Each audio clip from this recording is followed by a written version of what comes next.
Share screen. Last class में कहाँ तक करवा दिया था आप लोगों को मैंने? आवाज़ मेरी आ रही है आप लोग के पास? अभी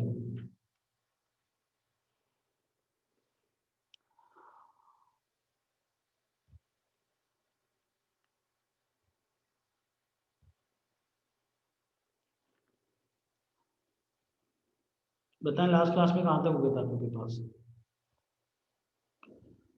प्रेशर तक करवा दिया था शायद, मेरे पास जो स्क्रीन शो हो रही है। यहाँ तक करवाया था शायद। डिफॉर्मेशन स्टार्ट किया था मैंने आपके साथ। आवाज़ मेरी आ रही है आप लोग के पास? ही मैसेज करके बता दें मुझे कहाँ तक करवा दिया था, ताकि मैं आगे कंटिन्यू करूँगा। जी क्लास साहब और उमर साहब अभी तक नहीं आए क्लास में। सर अभी स्टार्ट किया है, कुछ पढ़ाया तो नहीं अभी? जी मैंने कुछ नहीं पढ़ाया, मैं तुम्हारा आने का इंतजार कर रहा था कि तुम आओ तो मैं पढ़ाना शुरू करूँ। अच्छा बताइए लास्ट क्लास में कहाँ तक करा दिया था? डिफॉर्मेशन स्टार्ट क्यों नहीं किया था ना आपके पास?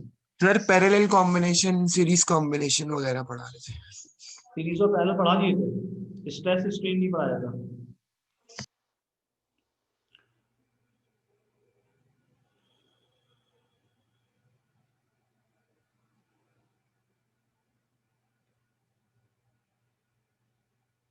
सही।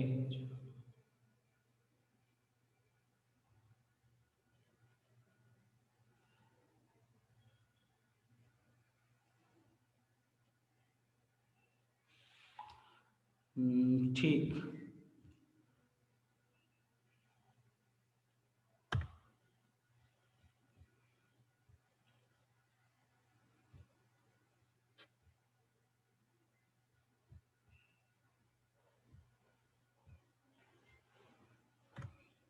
डिफॉर्मेशन में यहाँ तक करा दिया था मैंने। ये स्क्रीन पे शो रहा है, आइडेंटिकल स्प्रिंग का करा दिया था, सीरीज करा दिया था, पैक आपने पढ़ा दिया था सर। सीरीज कॉम्बिनेशन पैरेलल भी तो कराया होगा, सिर्फ सीरीज कराया था आफिया। एक सेकंड चेक कर लूँ मैं, सीरीज कराया होगा तो पैरेलल भी कराया होगा, ये भी सर होगा। सिर्फ सीरीज करा हुआ सिर्फ सीरीज कराया था है।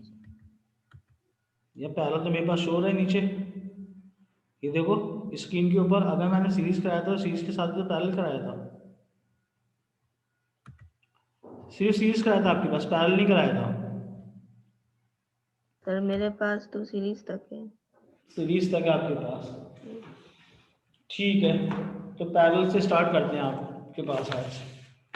अगर पैरेलल की बात करना चाहते हो तो अगर आप दो या दो से ज़्यादा स्प्रिंग को पैरेलल में लगाते हैं, किस में लगाते हैं आपके पास? पैरेलल पे, जो आपके पास स्क्रीन पे शो हो रहा है। When two or more than two springs are joined in parallel which is shown as in the diagram. So आपके पास स्प्रिंग कांस्टेंट कैसे निकालेंगे और टोटल एक्सटेंशन कैसे निकालेंगे? It is exactly opposite with the series. Series के अंदर जब हम स्प्रिंग को अटैच करते थे तो एक्सटेंशन को डायरेक्ट ऐड कर दिया करते थे, और पैरेलल के अंदर आपके पास एक्सटेंशन जो होगी वो रेसिप्रोकल करके ऐड होगी, जैसे आपकी स्क्रीन के ऊपर शो हो रहा है। In this diagram these are the two springs. देखें स्क्रीन के ऊपर, ये दो आपके पास है। When two or more than two springs join in parallel which are shows in the diagram, so total extension spring constant can be written as। ये दो springs हैं, एक का कांस्टेंट K1 है, दूसरे का कांस्टेंट K2 है। एक में एक्सटेंशन E1 है, दूसरे में एक्सटेंशन E2 है, और उसके साथ आपने एक वेट अटैच किया हुआ है, उस वेट का नाम है W। तो अगर आप W is the weight which is attach with this springs and these two springs are join in parallel. So total spring constant निकालने के लिए आप KT का मतलब है total spring constant, that should be equals to K1 plus K2, और total extension निकालने के लिए 1/ET बराबर होगा 1/E1 प्लस 1/E2 के। ये दो फॉर्मूले आप इस्तेमाल करोगे। कितने फॉर्मूले इस्तेमाल करते हैं? दो फॉर्मूले। पहला फॉर्मूला ये रहा और दूसरा फॉर्मूला ये रहा। इस फॉर्मूले की मैं डेरिवेशन कराता हूँ, फॉर्मूला आया कैसे था।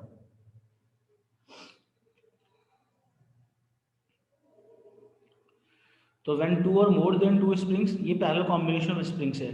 When two or more than two springs join in parallel, मैंने इसकी वर्डिंग की हुई है। When two or more than two springs are join in parallel which is shown as in the diagram, so total extension in spring constant can be written as। इसकी diagram बनी हुई है। दो डिफरेंट स्प्रिंग है, एक का constant K1 है, दूसरे का कांस्टेंट K2 है। एक में एक्सटेंशन E1 है, दूसरे में एक्सटेंशन E2 है। तो आपके पास अगर W is the weight which is attach with this spring, so total spring constant और स्प्रिंग एक्सटेंशन निकालने के लिए आप सीरीज के ऑपोजिट काम करोगे। सीरीज के अंदर टोटल ऐड कर दिया करते थे, इसके अंदर स्प्रिंग कांस्टेंट ऐड करेंगे डायरेक्ट, और एक्सटेंशन 1/E1 प्लस 1/E2 के बराबर होगा। जैसे कि नीचे लिखा हुआ है, in parallel total spring constant is the sum of all individual spring constant and the extension is the sum of reciprocal of all individual extension. ये मैंने वर्ड्स में लिख दिया है। स्प्रिंग कांस्टेंट निकालने के लिए डायरेक्ट ऐड कर देंगे और एक्सटेंशन को रेसिप्रोकल करके ऐड करेंगे।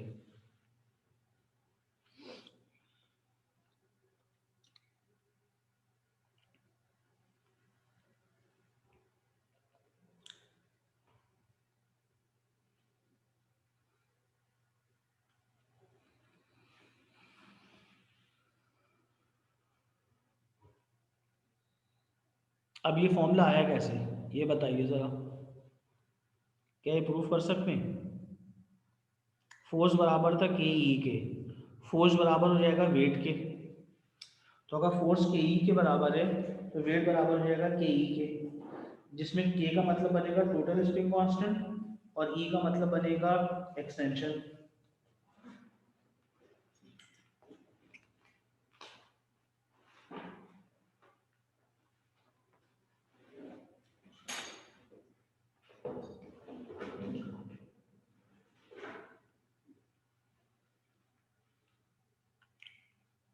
जी करें कॉपी इसको।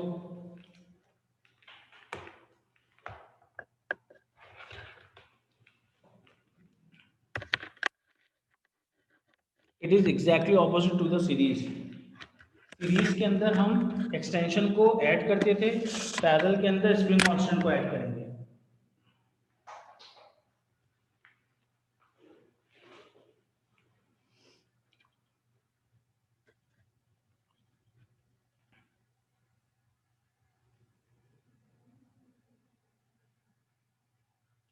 सलमान साहब कैसे करेंगे इसको?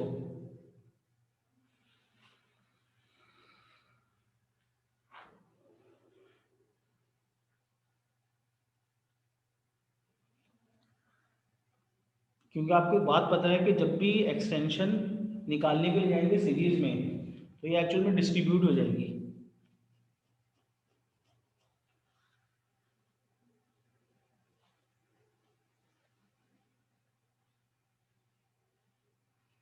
तो के को इस्तेमाल करते हुए आप एक्सटेंशन का फॉर्मूला ड्राइव कर सकते हो। ऊपर आपके पास सीरीज था, नीचे पैरेलल है। ये देखें सीरीज का ये था, ये सीरीज की डेरिवेशन कराई थी।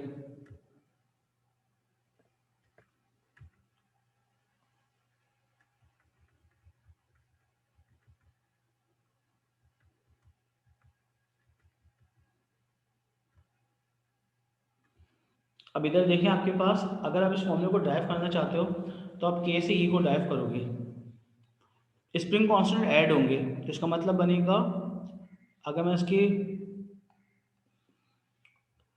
ड्राइव करना चाहूँ फॉर्मूला तो इस तरह से ड्राइव करूँगा। सिंस फोर्स बराबर थी के ई के, तो एफ तो फोर्स ही रहेगी, हो जाएगा K1 E1, फोर्स सेम रहेगी, ये बन जाएगा K2 E2। तो अगर आपके पास टोटल के बराबर होगा K1 प्लस K2 के, तो फोर्स के की जगह लिख सकते थे F अपॉन ई, यहाँ हो जाएगा F अपॉन E1, यहाँ हो जाएगा F अपॉन E2 और ये हो जाएगा ET। तो अगर आप F कॉमन ले लेते हो तो इधर बचेगा 1 upon ET, that should be equals to, F common इधर से आ गया, 1 upon E1 plus 1 upon E2। तो F से F कैंसिल हो जाएगा, तो 1 अपॉन ET बराबर हो जाएगा 1 upon E1 plus 1 upon E2।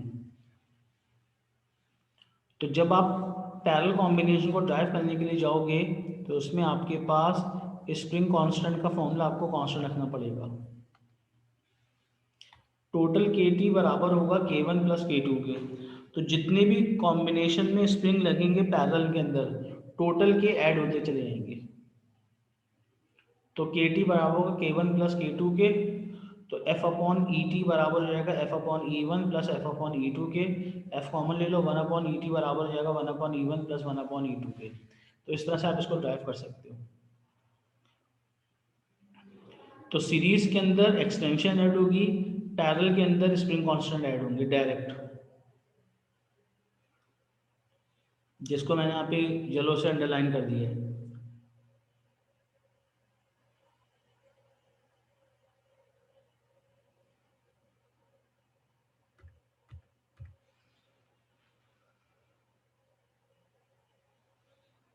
जी कॉपी कर लिया यहाँ तक।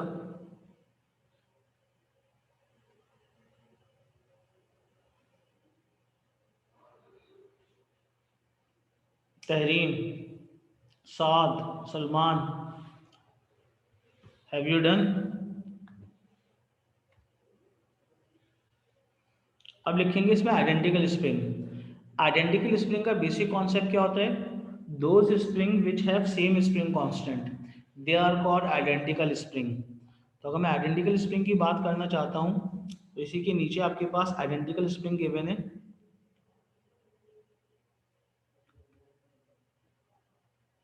तो आइडेंटिकल स्प्रिंग का कॉन्सेप्ट क्या बनता है?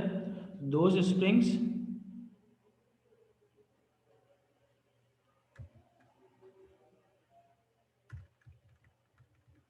ये होते थे identical. Those springs which have same k का मतलब होगा spring constant. Those spring which have same k they are called identical spring. वो क्या कहलाएंगे आपके पास? आइडेंटिकल स्प्रिंग कहलाएंगे।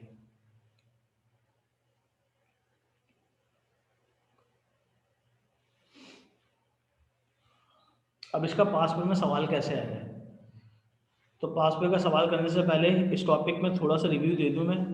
अगर आप सीरीज की बात करते हैं, किसकी बात करते हैं? सीरीज की। तो सीरीज के अंदर आपके पास एक्सटेंशन जो होगी वो डायरेक्ट ऐड होगी E one plus E two के, और स्प्रिंग कांस्टेंट जो होंगे वो वन अपॉन के टी बराबर होगा वन अपॉन के वन प्लस वन अपॉन के टू के। और अगर आप पैरेलल की बात करेंगे तो ये फॉर्मूले रिवर्ट हो जाएंगे। तो पैरेलल के अंदर जो के टी होगा वो बराबर होगा के वन प्लस के टू के, और वन अपॉन ई टी बराबर हो जाएगा one upon E one plus one upon E two के।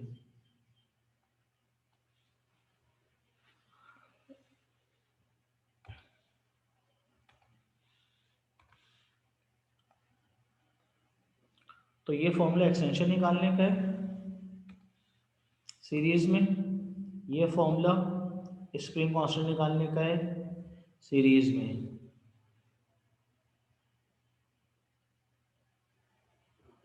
और पैरेलल के लिए जो फॉर्मूला बनता है आपके पास, पैरेलल के लिए स्प्रिंग कांस्टेंट डायरेक्ट ऐड हो जाएंगे, और एक्सटेंशन जो होगी वो आपके पास रेसिप्रोकल करके ऐड होगी।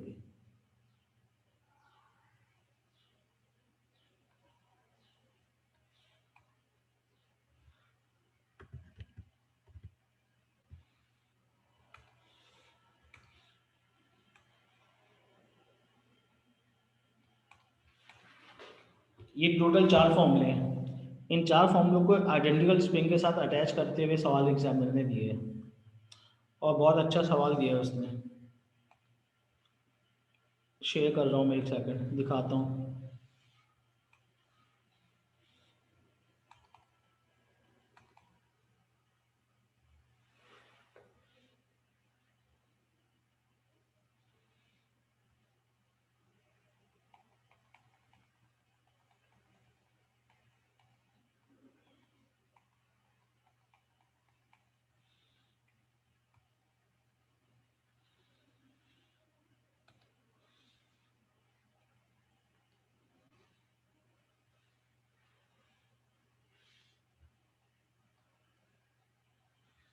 डिफॉर्मेशन के पेपर 2।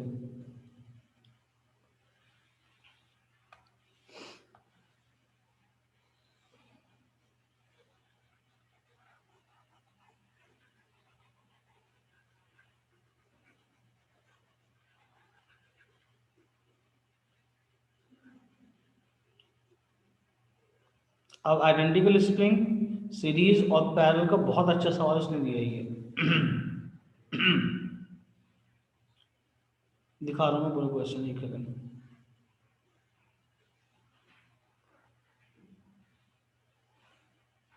हाँ दिशाचा वो केली 15 तक लेगी तो वो पे क्लास करती है। हाँ हाँ वो अभी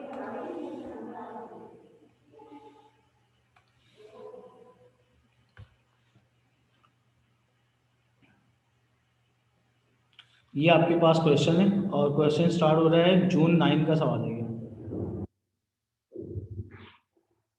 ये जून 9 का क्वेश्चन है।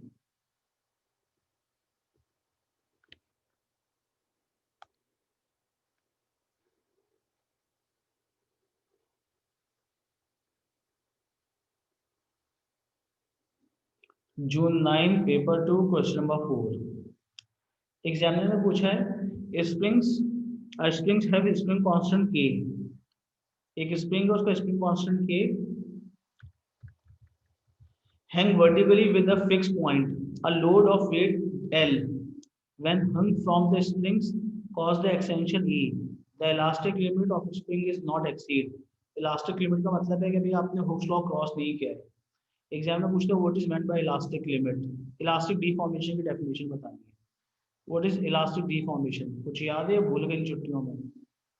क्या डेफिनेशन होती थी इलास्टिक डिफॉर्मेशन की?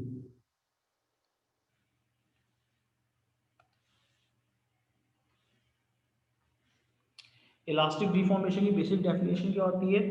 When load is attached object will deform, when load is remove object gain its original shape again, so that is called elastic deformation। Elastic deformation का बेसिक मतलब होता था कि ऑब्जेक्ट जो है ये स्प्रिंग जो है वो अपनी लिमिट ऑफ प्रोपोर्शनलिटी को क्रॉस नहीं करता। When force is applied object will deform, when force is remove so object regain its original shape again, that is called elastic deformation. तो इसका डेफिनेशन क्या लिख सकते हैं आप इलास्टिक डिफॉर्मेशन की? तो इलास्टिक डिफॉर्मेशन की जो डेफिनेशन बनेगी वो डेफिनेशन ये बनेगी। कौन सा ईयर था, एक सेकंड ऊपर चला गया मैं ज़्यादा। जून 7 आ गया, एक second okay.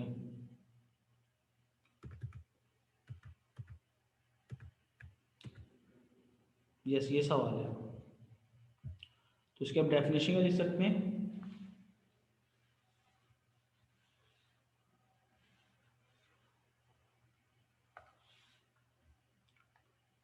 when force is applied so object will deform, when force is removed so object regain its original shape। अगर स्प्रिंग 4 cm का था, लोड लटकाने के बाद 7 cm हो गया, लोड रिमूव किया, ऑब्जेक्ट दोबारा से 4 पे वापस चला जाता है, दिस इज कॉल्ड और इलास्टिक डिफॉर्मेशन, इसको बोलते थे इलास्टिक डिफॉर्मेशन। तो when force is applied object will deform, when force is remove so object regain its original shape, this is called elastic deformation. आगे पूछते हैं रिलेशनशिप बताओ के एल और ई में। अगर के एल और ई में आपने रिलेशन बताना है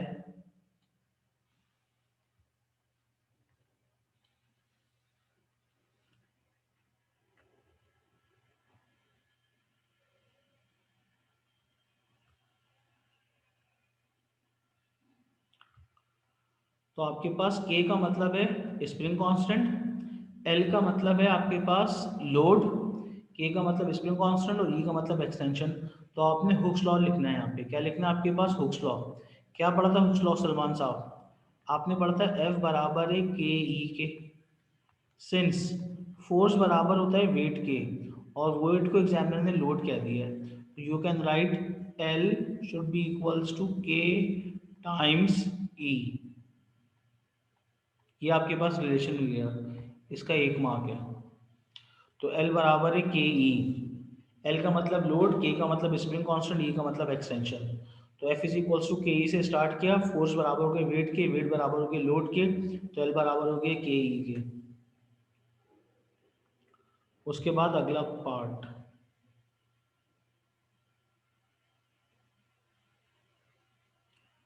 अगले पार्ट के लिए एग्जामिनर ने, एक सेकंड, ये चीज़ें मैं साइड अप कर दूं।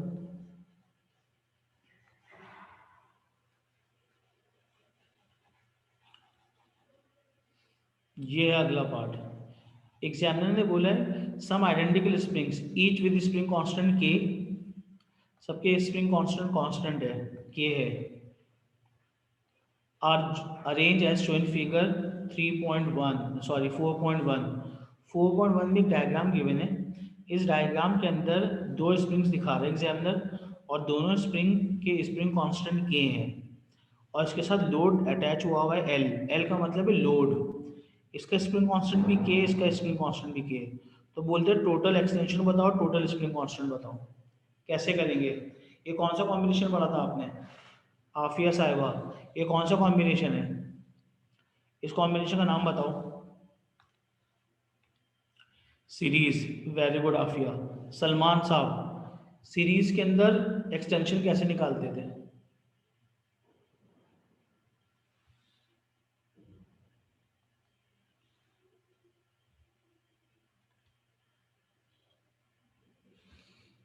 सीरीज के अंदर एक्सटेंशन निकालने के लिए ऐड कर देते थे Salman, very good. E1 plus E2, मगर यहाँ पे दोनों स्प्रिंग कांस्टेंट क्योंकि सेम है, याद रखें जब स्प्रिंग कांस्टेंट सेम होगा, आपने फॉर्मूला जो पढ़ा था, फॉर्मूला क्या पढ़ा था आपने? फोर्स बराबर था के ई के, ये फॉर्मूला पढ़ा था आपने, राइट। फोर्स तो सेम है क्योंकि फोर्स आपके पास एल है। इसका स्प्रिंग कांस्टेंट था के, इसका भी के, इसका भी के। तो इसमें भी एक्सटेंशन जो होगी वो ई होगी, और इसमें भी एक्सटेंशन कितनी होगी? ई होगी। तो इसका मतलब टोटल एक्सटेंशन बराबर हो जाएगी ई प्लस ई। तो फाइनल आंसर बन जाएगा 2E। सीरीज के अंदर एक्सटेंशन ऐड होती थी, तो आप ना E1 लिखोगे ना E2 लिखोगे, because both are identical springs. If same load is applied and they have same spring constant, so extension will be same. So E1 and E2 both are denoted by small e, तो E plus E हो जाएगा 2E। और total spring constant बताएंगी वानिया साहिबा आप। Spring constant कैसे निकालेंगे? In this diagram we have two springs which are identical, both spring constant are K and they are joined in series with the load L. So when load L is attached, both springs will extend, and the extension of each spring is E, comma E, and the spring constant are K and K. So when they are joined in series, so extension will add, so E plus E becomes 2E. And 1 year very good, 1 upon K1 plus 1 upon K2 नहीं करेंगे, उसकी reason ये कि both are same, तो you have to write 1 upon KT should be equals to 1 upon K plus 1 upon K, but we have to give the answer of total spring constant, not 1 upon KT. So you will take LCM. Over here we can write K 1 plus 1, 1 plus 1 बराबर हो जाएगा 2 upon K, that is the value of 1 upon KT. सो मुझे तो के T का answer देना है, this is the answer of 1 upon के टी। सो के टी निकालने के लिए आप इसको रेसिप्रोकेट करोगे, तो ये भी रेसिप्रोकेट हो जाएगा, तो आपका आंसर आ जाएगा के टी का के upon 2। This is the answer. तो आपके पास स्प्रिंग कांस्टेंट निकालने का जो फॉर्मूला बनेगा वो बनेगा आपके पास KT should be equals to K/2। तो इसका आंसर ये लिखेंगे, इसका आंसर ये लिखेंगे। This is 2K and this is K/2। क्या ये बात समझ में आई आपको? तो K/2 is the answer of this part and 2E is the answer of first part.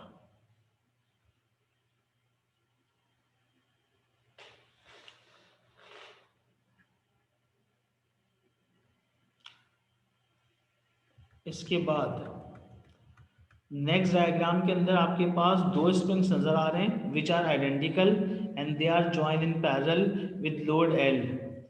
तो इसका आंसर देंगे मुझे तहरीम फातिमा, आप।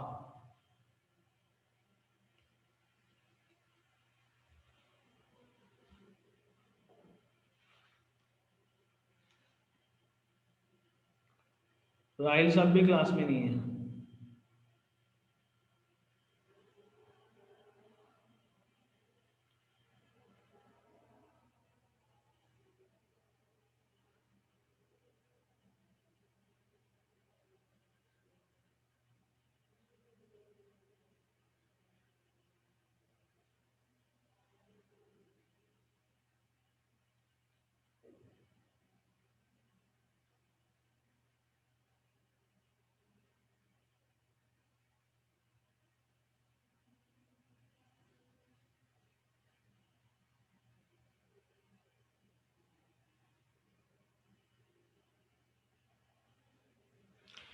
जी,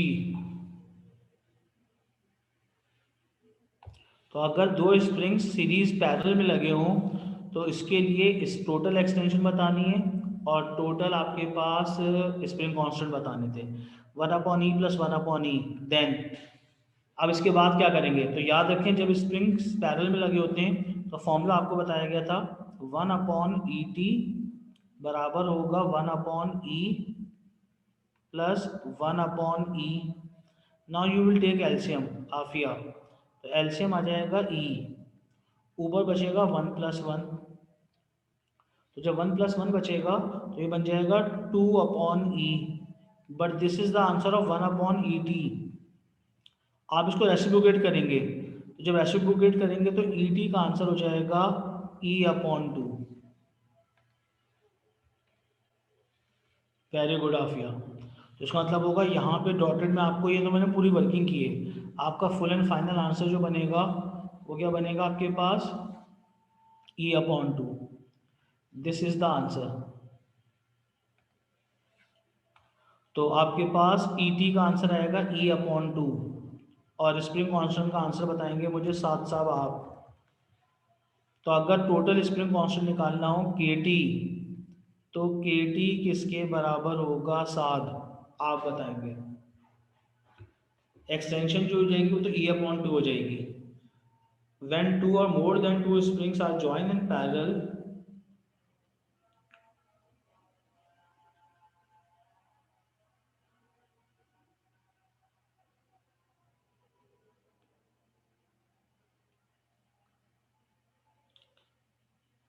तो बताएं 7 साहब क्या आंसर आएगा अगर आपके पास दो या दो से ज़्यादा स्प्रिंग्स इसमें ज्वाइन होंगे पैरेलल के अंदर?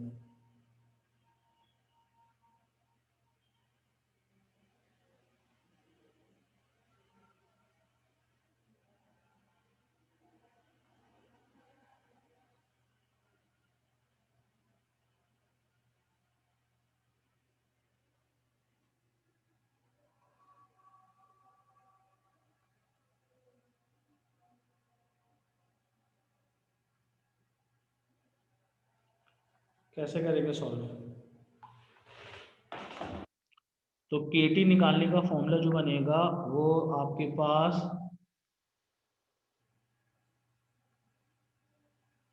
सही है सलमान,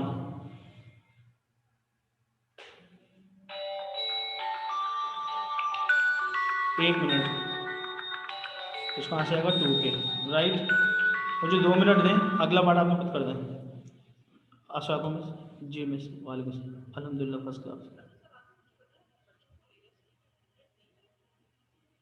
एएस की बुकलेट तो मैंने फोटो स्टेट वाले के पास रखवा दी थी पास पेपर की, इनके पास तो अपने है मौजूद।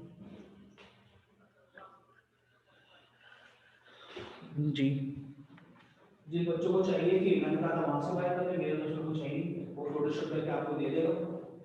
ये चीज़ थी।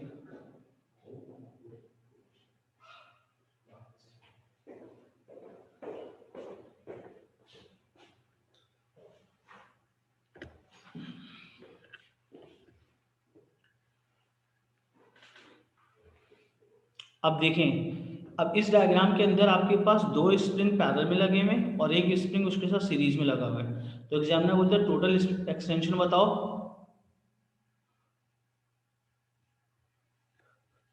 टोटल स्प्रिंग कांस्टेंट निकालो और एक्सटेंशन निकालो।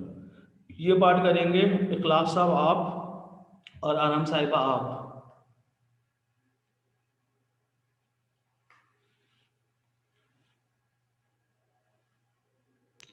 क्या करना है सर? ई बेटा करूं या के? डायग्राम देखो, अब सलमान तुम नहीं बताना, अब इखलास साहब को खुद करने दें जरा। जी, हाँ ये सर, तो डायग्राम नजर आ रही है आपको? आ रही है। डायग्राम आपको नजर आ रही होगी। इसमें दो स्प्रिंग किसमें लगे हुए हैं? दो पैरेलल में है पैरेलल, और उसके साथ एक और सीरीज है। उसके बाद एक सीरीज में है। अब आपसे पूछता है इस पूरी डायग्राम का टोटल एक्सटेंशन बताओ, टोटल स्प्रिंग कांस्टेंट बताओ। सर पहले पैरेलल वाले का निकालेंगे और फिर दोनों को सीरीज में वो कर देंगे, तो क्या ऐड आएगा कर देंगे। आंसर? आंसर तो बताएंगे सर क्या आएगा? पैरेलल वाले का आएगा E/2 और अच्छा, फिर उसको E से प्लस कर देंगे तो 3/2E हो जाएगा। Very good. क्योंकि आपके पास ये स्प्रिंग जो लगा हुआ था, ये आपके पास ये देखें, इसके अंदर भी एक्सटेंशन ही है, इसके अंदर भी एक्सटेंशन ही है, तो इन दोनों की कंबाइन जो आ जाएगी वो आ जाएगी E/2। अभी मैं सिर्फ ऊपर वाले की दिखा रहा हूँ।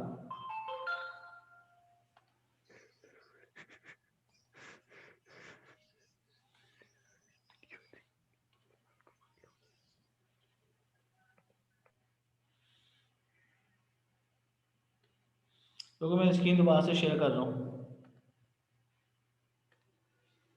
नोट बंद हो गया है।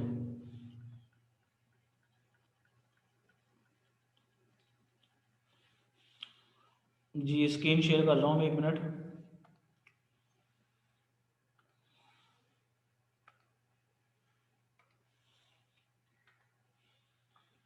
जी स्क्रीन शेयर हो गया आपके पास। तो इसका मतलब होगा जब स्प्रिंग सीरीज में पैरेलल में लगे होंगे तो इसमें भी ई था और इसमें भी ई है, तो इन दोनों का जो कंबाइन आएगा वो आएगा E/2, और इसके अंदर होगा खाली ई।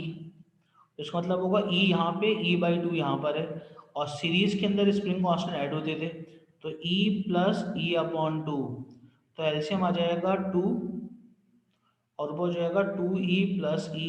तो इसका मतलब हो जाएगा फाइनल आंसर बन जाएगा 3E/2।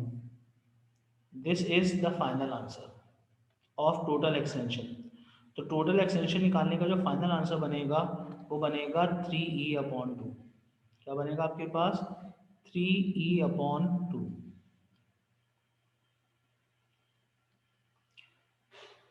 तो E प्लस E/2, तो ये बन जाएगा 2E प्लस E/2, तो ये बन जाएगा 3E/2।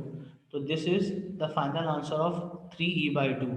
अरम साहिबा, आप बताएंगी total spring constant, total spring constant कितना आएगा इस डायग्राम का?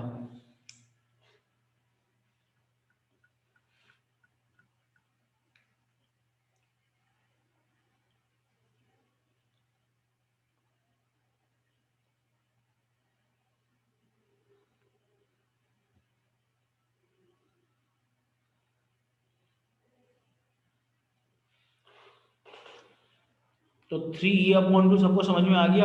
E प्लस E/2, नीचे वाले के अंदर एक्सटेंशन E है, ऊपर वाले के अंदर टोटल एक्सटेंशन E/2 है, तो इसका मतलब बनेगा 2E प्लस E/2। एलसीएम लिया है मैंने, 1.5, 1.5 होता था 1.5, 1.5 का मतलब होता था 3E/2।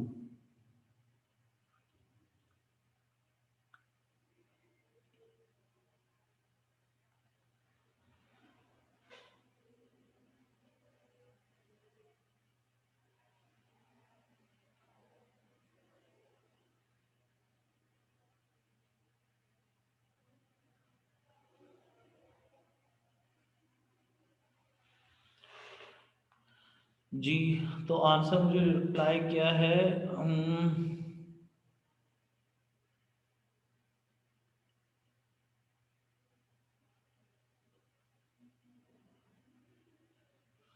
जी। अब मुझे बताएं टोटल स्प्रिंग कांस्टेंट कैसे निकालेंगे?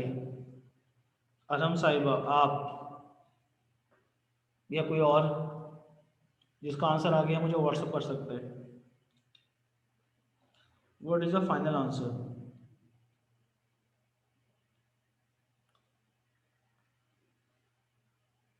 सर ये आप बढ़ा नहीं चुके पिछली क्लास में? पढ़ा चुका हूँ। आपने जो आखिरी क्लास ली थी उसमें ये कराया था, लेकिन तो उसमें तुमने बच्चे तो कम थे। अच्छा, तो तुम्हें तो मैं आंसर और पता होगा। मुझे भी हाँ याद उसमें, पड़ा था, मैंने कराया था एक। हाँ मैं और साथ थे शायद। 5 Vaniya wrong. Salman, 2 + k² upon k, तो इसका फाइनल आंसर क्या बनेगा Salman? Vaniya, 5k/2 is wrong answer. Salman साहब, आप इसको मजीद सिंप्लीफाई करें ना, पूरा आंसर बताओ मुझे। ये 2 + k² अपॉन k लिख दूं, ये आंसर लिख दूं मैं? सलमान टू का के आंसर में अपॉन लिखता थ्री हूँ। होगा सर। वेरी गुड, क्या होगा? 2k/3। वेरी गुड, ये आंसर होगा। अब ये आंसर आएगा कैसे?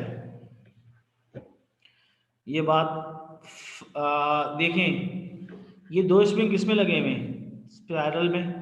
जब पैरेलल में लगे होंगे तो पैरेलल के अंदर इसका कांस्टेंट होगा k, इसका कांस्टेंट होगा k। तो पैरेलल के लिए एक्सटेंशन का फॉर्मूला तो ये था। पैरेलल के लिए स्प्रिंग कांस्टेंट कैसे निकालते थे? इसका टोटल स्प्रिंग कांस्टेंट हो जाएगा 2k। पैरेलल में एक्सटेंशन स्प्रिंग कांस्टेंट ऐड होते हैं, इसका आ जाएगा k। तो इसका मतलब बनेगा 1/kt बराबर होगा 1/2k प्लस 1/k। एलसीएम आएगा 2k, ऊपर बचेगा 1 + 2, तो ये बन जाएगा 3/2k। This is the value of 1/kt। जब मैं इसको ऊपर शिफ्ट करूंगा तो ये भी ऊपर शिफ्ट होगा, तो kt का फाइनल आंसर आ जाएगा 2k/3। मैं यहाँ लिखूंगा 2k/3, that is the final answer of kt। तो टोटल स्प्रिंग कांस्टेंट निकालने का फॉर्मूला बनेगा 2k/3, ऐसे आना था। 1/2k प्लस 1/k बराबर होगा 1/kt के।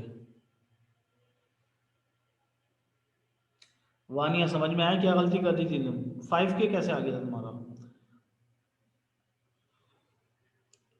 क्योंकि 1/kt बराबर होगा 1/2k प्लस 1/k, तो एलसीएम हो जाएगा नीचे 2k, ऊपर आ जाएगा 1 + 2। 1 + 2 होता था 3/2 के बराबर होगा 1/kt के।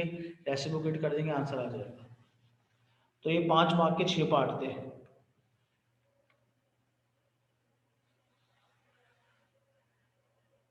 ठीक है, ठीक, सही। तो ये आपके पास मुझे याद पड़ा था, मैंने यहाँ तक करा दिया था, लेकिन आपने कहा था तो मैंने इसके आगे से स्टार्ट कर दिया है। ठीक, अब आज की क्लास में इसके बाद से स्टार्ट करेंगे। ये तो पूरा का पूरा कॉन्सेप्ट है स्प्रिंग का।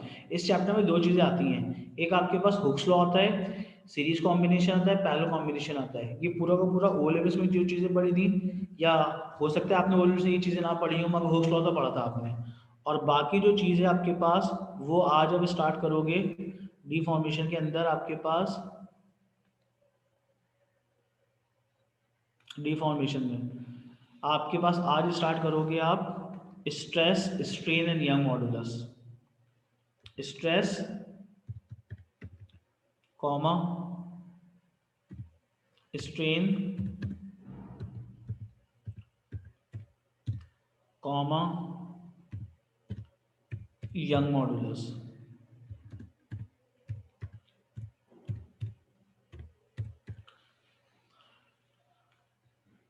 तो stress, strain and Young modulus.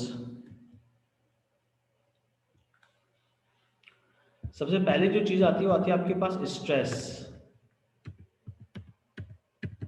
Stress क्या चीज होती थी? याद रखें, किसी भी इलास्टिक ऑब्जेक्ट पे जो प्रेशर होता है उसको हम स्ट्रेस कहते हैं। क्या कहते हैं उसको? हम स्ट्रेस। तो स्ट्रेस का दूसरा नाम होता है और करके टेंसाइल स्ट्रेस। बहुत थैंक यू बोलिए मतलब नेचर से, राइट। Tensile stress. स्ट्रेस और टेंसाइल स्ट्रेस एक ही चीज के दो नाम हैं। तो अगर आपसे स्ट्रेस पूछता है एग्जामिनर या टेंसाइल स्ट्रेस पूछता है तो दे हैव सेम मीनिंग्स, दोनों में कोई फर्क नहीं है। कभी एग्जामिनर स्ट्रेस के नाम से देता है, कभी आपके पास किस नाम से देता है, कभी स्ट्रेस के नाम से देता है, कभी टेंसाइल स्ट्रेस के नाम से दे रहा होता है। तो अगर आप स्ट्रेस या टेंसाइल स्ट्रेस को डिफाइन करना चाहते हो तो उसकी डेफिनेशन बनती है force per unit area. Force per unit area is called stress. तो stress is the name of pressure on elastic object. तो पेपर में जब भी डेफिनेशन है कि आपने लिखना होगा फोर्स पर यूनिट एरिया, और मैं लिख सकता हूं, मगर दूसरी डेफिनेशन आपको समझाने के लिए पेपर में नहीं लिख के आएंगे, pressure of on elastic object.